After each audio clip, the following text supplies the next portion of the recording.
Hi viewers, this is a very important topic in this lecture that we are going to talk about, and the topic is diplomatic revolution.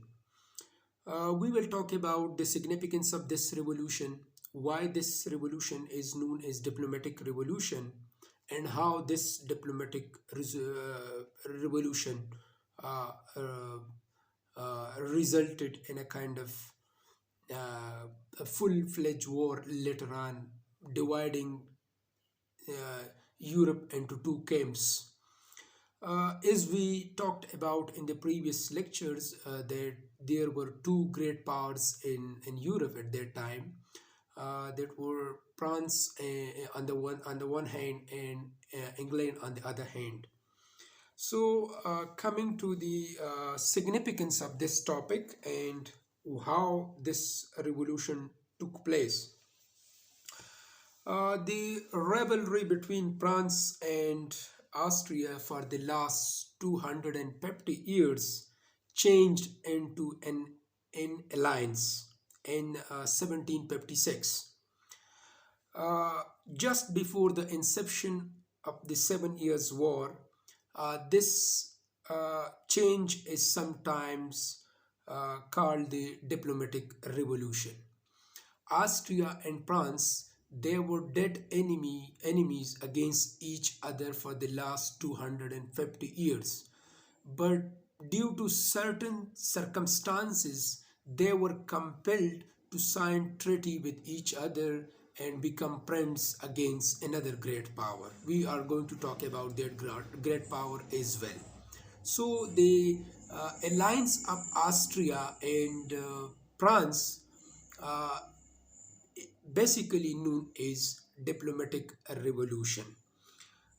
If we see the in 1740, as we talked in the previous lecture, the Austrian king Edward Charles IV died, and his daughter Maria Theresa succeeded him.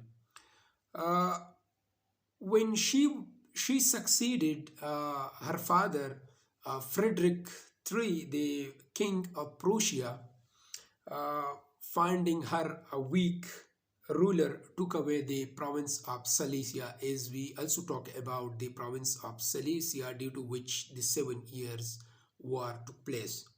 So, taking that province from Austria by Frederick IV, the king of Prussia, and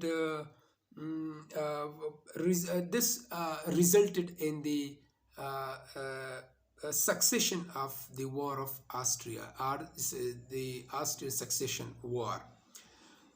When Prussia took this province from Austria, and later on it was concluded in effect, and the province was given, or was taken by Prussia by force, and a treaty was later on signed in 1748 to avoid full-fledged war.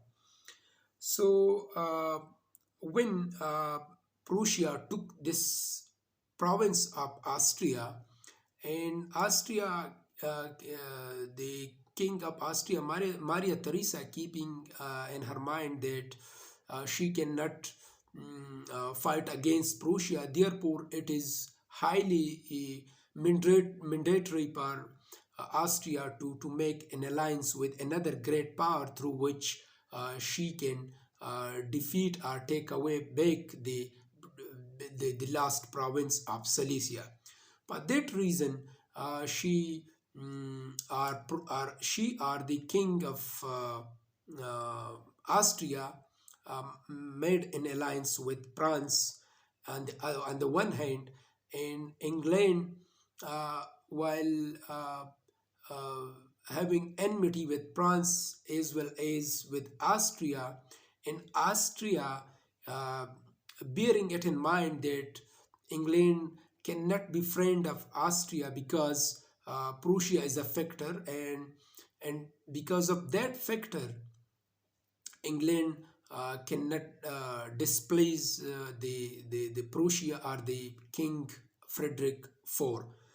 Thus, Austria making an alliance with France and on the one hand, and Prussia and England making an alliance on the other hand. Thus, the the entire Europe divided into two camps. One on the one hand, France and Austria, and on the other hand, Prussia and England. Though these four countries, they were constantly in a kind of uh, war-like situations for many years, for many decades, even for centuries. And when France, Austria signed a treaty with Austria, that treaty was known as Treaty of Versailles. And on the other hand, England signed a treaty with Prussia, and the treaty is known as Westminster Treaty. So this conclusion of alliances between France and Austria on the one hand, and between England and Prussia on the other hand, is called the diplomatic revolution. This change was nothing less than a revolution which which forced enemies to change side and become friends.